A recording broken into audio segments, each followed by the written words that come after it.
ఓం శ్రీ సాయినాథాయ నమః. శ్రీ సాయి సచ్చరిత్రము 11వ అధ్యాయము. భగవంతుడు లేదా బ్రహ్మము రెండు విధములుగా అవతరించవచ్చును. ఒకటి నిర్గుణ స్వరూపము, రెండు సగుణ స్వరూపము. నిర్గుణ స్వరూపమునకు ఆకారము లేదు, సగుణ స్వరూపమునకు ఆకారము గలదు. రెండును పరబ్రహ్మము యొక్క స్వరూపములే. మొదటి దానిని కొందరు ధ్యానింతురు, రెండవ దానిని కొందరు పూజింతురు. భగవద్గీత 12వ అధ్యాయములో సగుణ స్వరూపమును పూజించుటయే సులభమని కలదు, కావున దానినే అనుసరించవచ్చునని చెప్పిరి. మనుషుడు ఆకారము కలిగి ఉన్నాడు, కావున సహజముగా భగవంతుని కూడా ఆకారంతో సగుణ స్వరూపునిగా భావించి పూజించుట సులభము.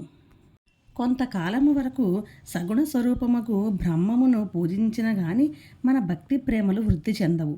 క్రమముగా ఆ భక్తి నిర్గుణ స్వరూపముకు పరబ్రహ్మోపాసనకు దారితీయును.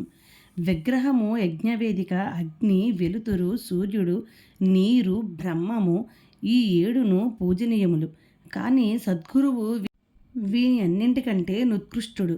అట్టి సద్గురుడైన సాయినాథుని మనమును ధ్యానించదముగాక. వారు రూపుదాల్చిన వైరాగ్యము, నిజ భక్తులకు విశ్రాంతిధామము. వారి వాక్కులయందు మనకు గల భక్తియే యాసనమగును. మన కోరికలన్నీ విసర్జించుటయే పూజా సంకల్పముగా చేసి వారిని ఉపాసింతుముగాక. కొందరు సాయిబాబా యొక్క భగవద్భక్తుడనిదరు, కొందరు మహాభాగవతుడందరు. కానీ మాకు మాత్రము బాబా సాక్షాత్తు భగవంతుని అవతారమే. వారు క్షమాశీలురు, క్రోధరహితులు, రుజువర్తనులు, శాంతమూర్తులు, నిశ్చలులు, నిత్య సంతుష్టులు. శ్రీ సాయిబాబా ఆకారంతో కనిపించినప్పటికీ వాస్తవమునకు వారు నిరాకార స్వరూపులు, నిర్వికారులు, నిస్సంగులు, నిత్యముక్తులు.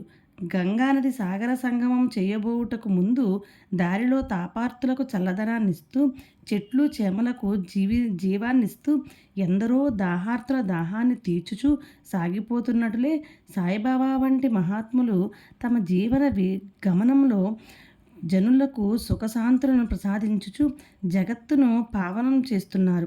భగవద్గీత యందు శ్రీకృష్ణుడు మహాత్ములు తన ఆత్మయనియు, తన సజీవ ప్రతిమయనియు, తానే వారనియు, వారే తాననియు నడివి ఉన్నాడు. వర్ణింపనలవికారి ఆ సచ్చిదానంద స్వరూపమే షిరిడీలో సాయిబాబా రూపమును అవతరించెను. శృతులు బ్రహ్మమును ఆనంద స్వరూపముగా వర్ణించుచున్నవి. ఈ సంగతి పుస్తకములందు చదువుచున్నాము. కానీ భక్తులు ఈ ఆనంద స్వరూపమును షిరిడీలో అనుభవించిరి. సర్వమునకు ఆధారభూతమగు బాబా ఉపాధి రహితుడు. వారు తమ ఆసనము కొరకు ఒక గోనె సంచిని ఉపయోగించడి వారు. భక్తులు దానిపై చిన్న పరుపు వేసి ఆనుగంటకు చిన్న బాలేసును సమకూర్చిరి. బాబా తన భక్తుల కోరికను మన్నించి వారి వారి భావాన్ని అనుసరించి తనను పూజించడానికి ఎట్టి అభ్యంతరము చూపుచుండెను. కొందరు చామరములతోనూ, కొందరు విసనకర్రలతోనూ విసురుచుండిరి. కొందరు సంగీత వాద్యములను మోగించుచుండిరి. కొందరు వారికి ఆద్యపాద్యము సమర్పించుచుండిరి. కొందరు వారికి చందనము, అత్తరు పూయుచుండిరి. కొందరు తాంబూలము సమర్పించుచుండిరి. కొందరు నైవేద్యము సమర్పించుచుండిరి. షిరిడిలో నివసించుచున్నట్లు కనిపించినప్పటికీ వారు సర్వాంతర్యామి. ఎక్కడ చూచినను వారే ఉండువారు. భక్తులు బాబా యొక్క సర్వాంతర్యామిత్వమును ప్రతిరోజు అనుభవించుచుండిరి. సర్వాంతర్యామియకు ఆ సద్గురుమూర్తికి మా వినయపూర్వక సాష్టాంగ నమస్కారములు. డాక్టర్ పండితుని పూజ. తాత్యాసాహెబ్ నోల్కరు మిత్రుడైన డాక్టర్ పండిత్ ఒకసారి బాబా దర్శనములకి షిరిడి వచ్చాను. బాబాకు నమస్కరించిన పిమ్మట మసీదులో కొంతసేపు కూర్చుండాను. అతన్ని దాదాభట్ కేల్కర్ వద్దకు పొమ్మని బాబా చెప్పాను. డాక్టర్ పండిత్ అటులనే దాదాభట్ వద్దకు పోయాను. దాదాభట్ అతనిని సగౌరవముగా ఆహ్వానించాను. బాబాను పూజించుటకై పూజా సామాగ్రి పళ్ళెముతో దాదాభట్ మసీదుకు వచ్చాను. డాక్టర్ పండిత్ కూడా అతన్ని అనుసరించాను. దాదాభట్ బాబాను పూజించాను. అంతకు మునిపెవ్వరును బాబా నుదుటిపై చందనము పోయుటకు సాహసించలేదు. ఒక్క మహాల్సాపతి మాత్రమే బాబా కంఠమునకు చందనము పోయిచుండెను. కానీ అమాయకపు భక్తుడగు డాక్టర్ పండిత్ దాదాభట్ యొక్క పూజా పళ్ళము నుండి చందనమును తీసుకొని బాబా నుదిరిపై త్రిపుండ్రాకారముగా వ్రాసెను. అందరికీ ఆశ్చర్యము కలుగునట్లు బాబా ఒక్క మాటైనను అనక ఊరకుండెను. ఆనాడు సాయంకాలము దాదాభట్ బాబాను ఇట్లడిగాను, బాబా, మేమెవరైనా మీ నుదుటిపై చందనము పూయుదమన్న నిరాకరింతురే. డాక్టర్ పండిత్తు వ్రాయగా ఈనాడు ఏల ఊరకుంటిరి. అందులకు బాబా ప్రసన్నముగా ఇట్లు సమాధానమిచ్చాను. నేనొక ముసల్మానునని, తానొక సద్బ్రాహ్మణుడనని, ఒక మహమ్మదీయుని పూజించడం ద్వారా తాను మైలపడిపోదుననే దురభిమానము లేకుండా అతడు నాలో తన గురువును భావించుకుని అట్లు చేశాను. అతని నిష్కల్మష భక్తి నన్ను కట్టిపడేవేసింది. అతనికి నేనెట్లు అడ్డు చెప్పగలను? దాదాభట్ తరువాత డాక్టర్ పండిత్ని ప్రశ్నించగా అతడు బాబాను తన గురువుగా భావించి తన గురువును కొనరించినట్లు బాబా నుదిరిపై త్రిపుండ్రమును వ్రాసితినెను. భక్తులు వారి వారి భావానుసారము తమను ఆరాధించుటకు బాబా సమ్మతించినను ఒక్కొక్కసారి వారు మిక్కిలి వింతగా ప్రవర్తించేవారు. ఒక్కొక్కప్పుడు పూజా ద్రవ్యముల పళ్ళెమును విసిరివేయుచు ఉగ్రావతారము దాల్చేవారు. అట్టి సమయములలో బాబాను సమీపించడం కూడా ఎవ్వరికీ ధైర్యము చాలడిది కాదు. ఒక్కొక్కప్పుడు భక్తులను తిట్టుచుండెను. ఒక్కొక్కప్పుడు మైనము కంటే మెత్తగా కనిపించేవారు. అప్పుడు వారు శాంతి క్షమలకు ప్రతిరూపము వలె కనిపించుచుండెను. బయటికి కోపంతో నూగిపోవచ్చు కళ్ళెర్ర చేసినప్పటికీ వారి హృదయము మాత్రము మాతృ హృదయము వలె అనురాగమయము. వెంటనే వారు తమ భక్తులను ప్రేమతో దగ్గరకు తీసి, నేనెప్పుడూ ఎవరిపైనా కోపించి ఎరుగను. తల్లి తన బిడ్డలను ఎక్కడైనా తరిమివేయినా, సముద్రము తనను చేరు నదులకు ఎప్పుడైనా తిరిగి కొట్టునా నేను మిమ్మల్ని ఎందుకు నిరాదరించదను? నేనెప్పుడు మీ యోగక్షేమములనే ఆపేక్షించుదను. నేను మీ సేవకుడను. నేనెప్పుడూ మీ వెంటనే ఉండి పిలచిన పలుకుతాను. నేనెప్పుడు కోరేది మీ ప్రేమను మాత్రమే అనేవారు హాజీ సిద్దిక్ ఫాల్కే. బాబా ఎప్పుడు ఏ భక్తిని ఎట్లా ఆశీర్వదించినో ఎవరికీ తెలియదు. అది కేవలము వారి ఇచ్ఛపై ఆధారపడి ఉండెను. హాజీ సిద్దిక్ ఫాల్కే కథ ఇందుకు ఉదాహరణము. సిద్దిక్ ఫాల్కే మహమ్మదీయుడు కళ్యాణ్ నివాసి. మక్కా మదీనా యాత్రలు చేసిన పిమ్మట షిరిడీ చేరెను. అతడు చావడి ఉత్తర భాగమున బస చేసెను. 9 నెలలు షిరిడిలోనున్నను బాబా వారిని మసీదులో పాదము పెట్టనివ్వలేదు. అతడు మసీదు ముందున్న ఖాళీ జాగాలో కూర్చునిచుండెను. ఫాల్కే మిక్కిలి నిరాశ నిస్పృహలకు లోనయ్యెను. ఏమి చేయుటకు అతనికి తోచకుండెను. నిరాశ చెందవద్దని నందీశ్వరుని ద్వారా వెళ్ళిన శివుడు ప్రసన్నుడైనట్లు మాధవరావు దేశపాండే ద్వారా బాబా వద్దకెళ్ళిన అతని మనోరథము సిద్ధించుననియు కొందరు భక్తులకు అతనికి సలహానిచ్చిరి. అటులేయని తన తరపున బాబాతో మాట్లాడుమని శ్యామను ఫాల్కే వేడుకొనెను. శ్యామ అందులకు సమ్మతించి ఒకనాడు సమయము కనిపెట్టి బాబాతో ఇట్లనేను.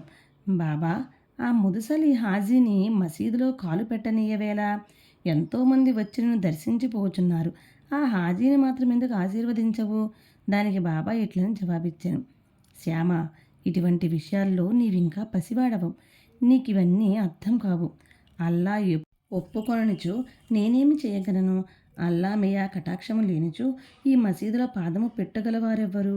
సరే, నీవు వాని వద్దకు పోయి వానిని బారవీ బావి వద్దనున్న ఇరుకు కాలిబాటకు రాగలడేమో అడుగుము. శ్యామ పోయి హాజీని ఆ విషయం అడిగి తిరిగి బాబా వద్దకొచ్చి హాజీ అందరికి సమ్మతించారని చెప్పాను. 40,000 రూపాయలు 4 వాయిదాలలో ఇవ్వగలడేమో కనుగొనమని తిరిగి బాబా అడిగాను. శ్యామ వెంటనే పోయి హాజీ తాను 4 లక్షలు కూడా ఇచ్చుటకు సిద్ధముగా ఉన్నాడని జవాబు తెచ్చాను. సరే, మరలపోయి వాడిని ఇట్లడుగుము. మసీదులో ఈనాడు మేకను కోసెదము. వానికి దాని మాంసము కావలనో వృషణము కావలనో కనుగొనము. బాబా వారి కొలంబ అంటే మసీదులో బాబా భిక్ష చేసి తెచ్చిన పదార్థముల నుండేటి మట్టి పాత్ర. దానిలో నుంచి చిన్న ముక్కతోనైనా సంతృష్టి చెందదనని శ్యామ ద్వారా హాజీ బదులు చెప్పాను.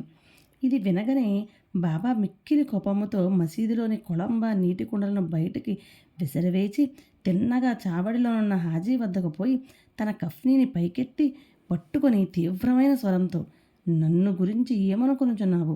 నీవేదో గొప్పవాడివని పెద్ద హాజీనని గొప్పలు పోవచ్చు ఏమిటేమిటో వదులుచున్నావు. నా దగ్గర నీ ఆటలు. ఖురాను చదివి నీవు తెలుసుకున్నది ఇదేనా?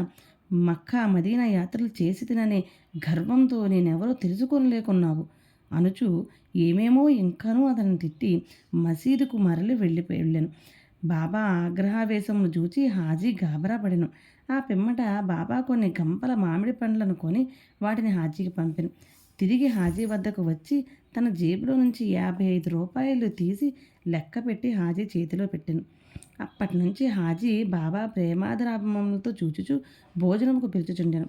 హాజీ ఆనాటి నుండి తనకిష్టము వచ్చినప్పుడల్లా మసీదులోనికి వచ్చిపోవుచుండెను. బాబా ఒక్కొక్కప్పుడు వానికి డబ్బునిచ్చుచుండెను. బాబా దర్బారులో అతను కూడా ఒకడయ్యెను. పంచభూతములు బాబా స్వాధీనము. బాబాకు పంచభూతముల స్వాధీనములను తెలుపు 2 సంఘటనలను వర్ణించిన పిమ్మట ఈ అధ్యాయంను ముగించదము. 1. ఒకనాడు సాయంకాలము షిరిడీలో గొప్ప తుఫాను సంభవించెను. నల్లని మేఘములు ఆకాశమును కప్పెను. గాలి తీవ్రముగా వీచెను. ఉరుములు మెరుపులతో కుంభవృష్టి కురిసెను. కొంతసేపటిలో నేల అంతయు జలమయమయ్యాను. పశుపక్షాది జీవకోటితో సహా జనులందరూ మిక్కిలి భయపడిరి. షిరిడీ గ్రామంలో కొలువై ఉన్న శని, శివపార్వతులు, మారుతి, ఖండోబ మొదలైన దేవతలెవ్వరూ వారిని ఆదుకోలేకొనలేదు. కావున వారందరూ మసీదుకొచ్చి బాబాను శరణజొచ్చిరి. తుఫానును ఆపివేయడని బాబాను వేడుకొనిరి. ఆపదలోనున్న జనులను చూచి బాబా మనస్సు కరిగెను.